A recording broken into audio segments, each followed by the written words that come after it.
بسم الله الرحمن الرحیم. ګرانو کتونکو، عربستان مومند یم د کیمرامین اسدالله هجران سره ستاسو په خدمت کې حاضر.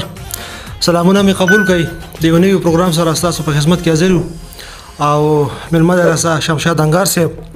او تاسو به ان شاء الله العزیز په فیسبوک باندې ښه ډېر لیدلی اورېدلی به مې او خوښه مو هم د ماته ښه پته ده ځکه چې زموږ خوښ دی. زموږ خو خامخا خوښېږي ځکه چې نوم شاعر باندې زموږ مینه ورځي. د یو خاندان د افرادو په شان ته موږ یو بل ته نظر کوو. نن زما خو داسې توقع هم نه وه، نه مې داسې ما چې د ښکته به زو دوی سره ملاقات کوو. الله تعالی ګنداو ته راوستی دی او دلته سره زموږ ډېر په اسانه ملاقات وشو. هغه تنده به هم ماته شي نو خبرې به ډېرې نه کوو، دوی له به موقع ورکړو او چې دوی زموږ پروګرام لپاره د بلې ډېوې لپاره سره وړي. شمشاد انګار صاحب سلامونه مې قبول کړئ او تاسو د خپلو مینوالو سره او زموږ مینوال چې کوم دي د هغوی سره خپله پېژندګلي هم وښئ. شروع کوم په نامه د خدای چې ډېر بخونکی او مهربانه دی. ډېره مننه عربستان صاحب، ستاسو ډېره شکریه. زما نوم شمشاد دی او قلمي نوم چې دی نو د انګار دی. زه د ملکنډ ضلع درګۍ تحصیل کوپر سره تعلق ساتم. کوپر کې محمد پټې وړکې منتقلې د هغې سره تعلق ساتم او دغلته خپله ټولنه د ارمداد پښتو ادبي جرګه د هغې د څلورم پنځم کال چې د هغې سره د صدارت په عهده باندې یم او دغه خپلې هلې ځلې دي. د میاشت کې تقریبا چې یو اجلاس کوو او بس هلته داسې بار مشاعرول هم ډېر زیات زو راځو او خپله ټولنه چې ده نو هغه خامخا په میاشت کې یو پروګرام کوو. زموږ ناظرینو له سره وړي د خیر راسه پروګرام دپاره هغوی په تمه دي ځکه چې موږ وینا هم کړې ده داسې خپلو ملګرو ته. تاسو چې شی راوړي زموږ پروګرام دپاره نو سر په سترګو. نو زه خو طنز او مزاح هم لیکم او داسې سنجیده نظم هم لیکم چې ستاسو څه خوښ وي نو زه به تقریبا چې هغه تاسو ته ویم که تاسو طنز او مزاح یادوئ او که سنجیده نظم یادوئ نو دواړه ښه دي. مزاحیه پکې که ډېرو ښه وي او ستاسو مزاحیه او ما په دې ښځو باندې ډېر نظمونه لیکلي دي. داسې په سړو هم دي په ښځو هم دي. نو پای کې یو نظم دی چې دا د غم خادی له د بیمار تپوس له چې لاړې شي نو د بیمار په مخ کې به دوی لګي دا خو ټیک نه دی. لکه هغه له تسلي نه ورکوي، الټه د هغه زړه پرې باسي، حوصله ختموي. نو هغه نظم دی وي چې لږ شان ټپ شي زنانه هغه بیمار وجني، لکه میږي ورپسې ګرځي زخمي مار وجني، زړه یې پرې باسي بې نیټې به دغه خوار وجني. ډېر ښه. تپوس لی راشي ورته وایي زه دې وپېژندم، سر پرې راښکته کړي پلانکی یم و دې نه پېژندم. په سول کې نه دی ناخبره د دنیا نه پروت دی، په زړې تیاره د راته ښکاري سرګردانه پروت دی. څومره غټ کټ سنګ خراب شو څه بېځانه پروت دی. خورې ناشنا شان مرضونه دي بل شان دي اوس او غریب یې ګیر که بچ کېدی ته نه ډېر ګران دي اوس. څنګه چې دی د مرض زما د نیا داسې و، بل مې د مور د ترور د زوم هغه ماما داسې و. میاشتې کټ وخوړو اخره کې خو بیا داسې و. نه یې نوړی تېرېده نه یې ګوټو به تېرېدی او چې ده ته ګورم دقه شان سختې په هغه تېرېدی. نو ټولې ته مه ګرځئ، یوه کسه کېنی ده ته د شپې نمبر په نمبر خیر دی راپاسی ده ته ښه راته نه ښکاري کوی ګورې څه وکی ده ته. په ده کې څه دي دا جز خو دوړېدلی دی ټول، خپې لاس لاسه کوي چې دا مخ یې پړسېدلی دی ټول. نو هسې یې مه ګرځوئ نور په ډاکټرانو باندې. ډاکټر به څه وکړي په داسې مریضانو باندې زړې ګړوب شوي دي په ډېرو دویانو باندې. مې خوځوئ اسپتالونو ته د وړو نه دی او ګاټي ورپرېوته ښکاره د بچ کېدو نه دی. نو بیا چې رسخت اخلي په شور او په غوغا باندې منګه بخلي منګ بخشي په جړا باندې خدای دې دا سخته کې اسانه نور تا باندې. اوس هم واړه په کور کې پرېښي دي زه بیا به راشو خدای دې دا شپه کې په خیر تېره نو سبا به راشو. چې کور ته راشي وګرځي به مازدیګر کلي کې په یو وخت به ټولې ښځې کې خبر کلي کې نور به تیار کړي او 1500 لښکر کلي کې ټولو ته وایي چاته مه وایه پلانې ښه نه دی او د اسپتال نه واپس کړی د خانې ښه نه دی. نو سهر چې ځي وي ماشومان رانه په زور منې کوي څه خادینه د بنده بد ښکاري څه کور منې کوي دا شپږ به بوزم خفه کېږي خو دا نور منې کوي.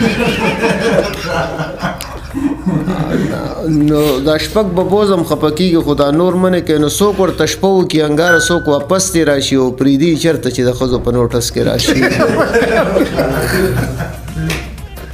بل هم داسې خوندور دا خو هم ډېر مزېدار الحمدلله. یو خو لکه منګه اوس ورغلی مو دلته ساجد صاحب چې ستاسو دا لیکلي کې دا مولانا صاحب دی نو دا اوس په صحیح کس دی لکه دې سره د مریض لکه د دوی هغه څه لالچ پکې نشته خو داسې ډېر دمګري پیدا شي چې هغه نامدار صاحب هغوی دغه کوي دا غیبي اپریشن هم کوي او دغه کوي نو په هغوی باندې ما یو نظم لیکلی دی او د ښځو مشهورتیا ده لکه ښځې چې څوک مشهوروي نو دونه ټي وي او اخبار نه مشهوروي که نه ریډیو به چې لکه ښځې مشهوروي نو دې کې د دریو کسانو مشهورتیا ده وي چې ډاکټر حکیم دمګري چېرته نه وي چې پیدا شي په مخه مشهور شي چې دوه ښځې ورله راشي ښکاره شي په هر ځای باندې نوم خورې په دنیا شي یوه ښځه یو کې غم خادی کې صفتونه او دا ډېر هوښیار ډاکټر دی د هر ځای کړي علاجونه زمونږ ګاونډ کې خفه صحابی نه وه خوراک او څښاک یې نه و پټې سترګې به پرته وه عرصې ورله راوړي وو د چا تمتې نه وه د دې ډاکټر علاج سره اوس بالکل برابره ده او د ملکو دا د ګرځي روغه جوړه ده انډره ده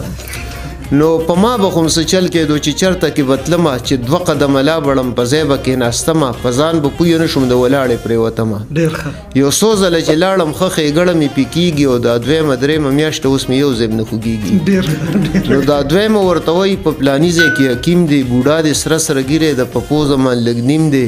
د مور شته لوی پلار شته د اتیاو کالو یتیم دی د دې حکیم په شان ته حکیمان نشته دی نور او علاج یې داسې دی لکه اوبه وړی په اورو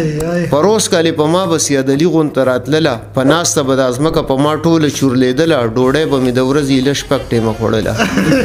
هېڅ څه مې خواته نه کېدل یو ځل نیم ورله لاړم بس اوس د خدای فضل دی چې هر سره یې نغاړم نو دا درېیمه ورته وایي پیدا شوی ښه سړی دی په دم او په دورخا تعویز کې ډېر زیات مرنی دی د هر څه اجازه لري اتب او که زیړی دی راځي ورله د لرې او د برې علمونه او چې چا په چا څه کړي نو صفا وایي علونه زمون کور کې جګړې وې د لویو د وړو به خاون به مې په بوټ تندي وتو نه نوتو به په نه خبره چوت په شو هر وخت یې ګورېدو به یو څو ځله چې خاون به مې په بوټ تندي وتو نه نوتو به په نه خبره چوت په شو هر وخت یې ګورېدو به چې لاړم ورته کېناستم کتلي کتابونه خانې په نغري کې چا خښ کړي تعویزونه یوه ښځه راغلې وه د هغې و اپریشنه چاړه ونه قرینچي ونه ګنډلو لوستنه لږ سات له یې خوره کړله د پاسه پې بړستله پټۍ یې ورله وکړه نه ګولۍ او نه نشه وه او غیبي اپریشن کړی په سترګو یې پړده وه نو چې کومو ښځو واورېدو د دوی دغه بیان سبا یې روان کړي وي د ځان څخه خاوندانه په توره شپه راپاسي ورپشا کې ماشومانو دمګري له روان چې دی به څه وکړي انکار او چې ښځې په نالت شي منې کې وی د چا پلار او غیبي اپریشن څنګه وي زه خبر نه شوم د دې نه چې پټ کاڼي راوباسي دی د تریخي د ګردې نه ښکاره زغیدي وباسي د دې د چا د خپې نه دا شره خو ظاهر ګوري انګاره دا بکواسي او د پټې رسولۍ د خلکو خېټو نه راوباسي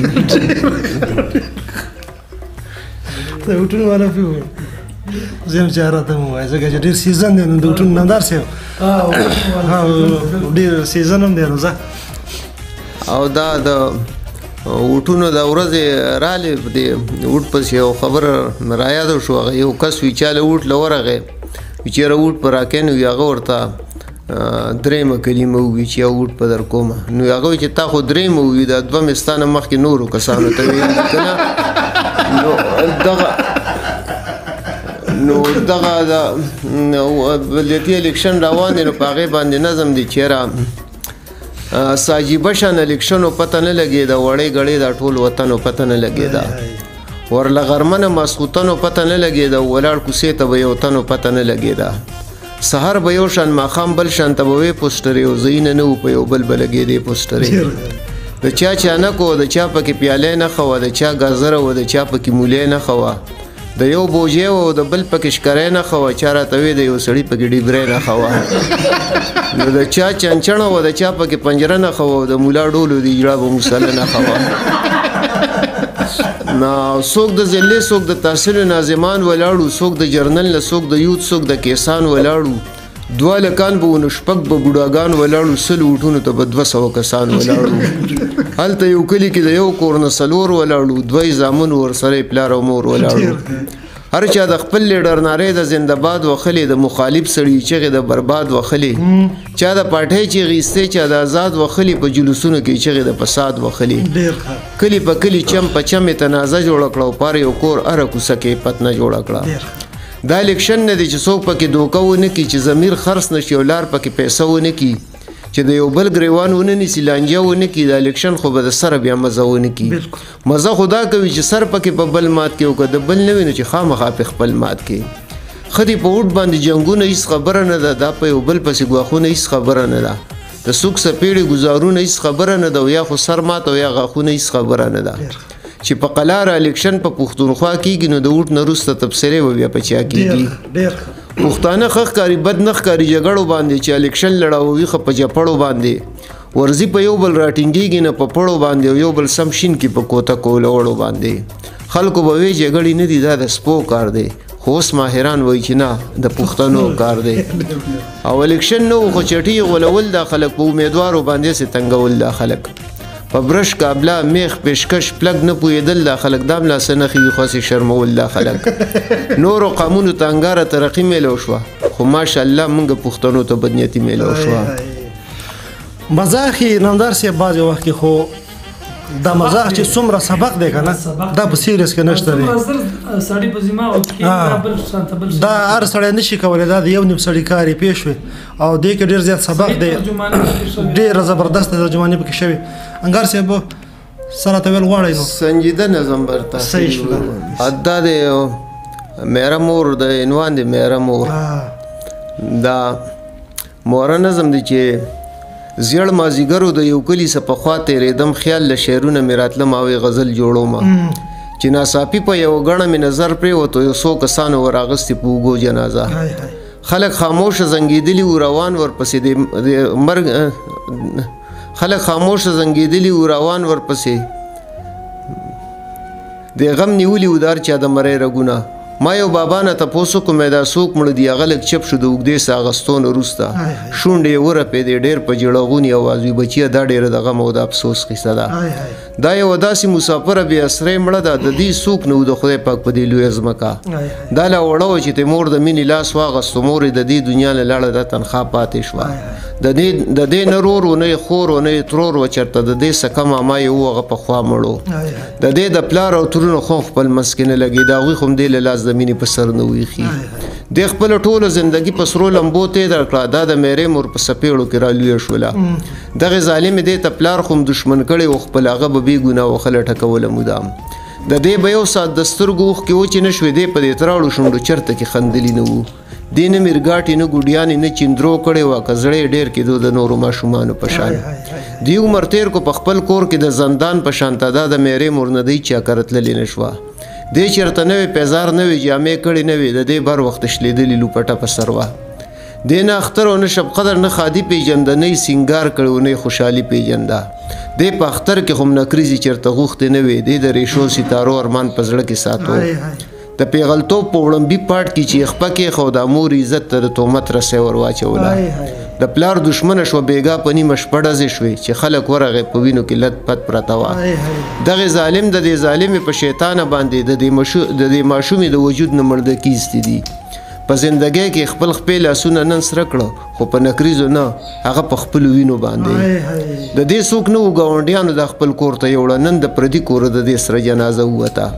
د دې به خو په زندګۍ کې سارمان وکنه دې به د نورو ماشومانو شان سیالي غوښتله دې بدنصیبې چېرته مینه خو م ونه لیدله خدای خبر دې ماشومې څومره ارمانونه یوړل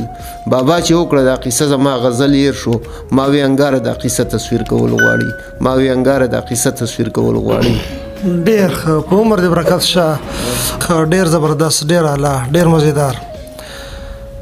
کتونکو مزاح چې کوم وه که غوږ ورته کېښودو نو مقصد نه ډکه او کوم د خفګان نظم چې دی نو هغه خو بس هغې کې خو د ګوتې ښودو زیان نشته دی ډېره مننه ادا کومه شکریه ادا کومه ډېر احسان یې راباندې راواړه د دوی ډېره مننه ډېره شکریه چې دلته راغله زموږ د غریبخوانۍ کې موږ سره کېناستل موږ سره پروګرام وکړو خدای شته چې زما غټ خوایي شو او خدای شته که دا هم دومره دغه و په ځان باندې چې دا به دلته موږ سره میلاویږي موږ به پسې ورځو نو کتونکو مینوالو دا زموږ پروګرام تاسو واورېدو ملګرو سره شیر کړئ اوس غواړم اجازت زه یم عربستان مومند د کیمرامین اسدالله هجران سره د الله په امان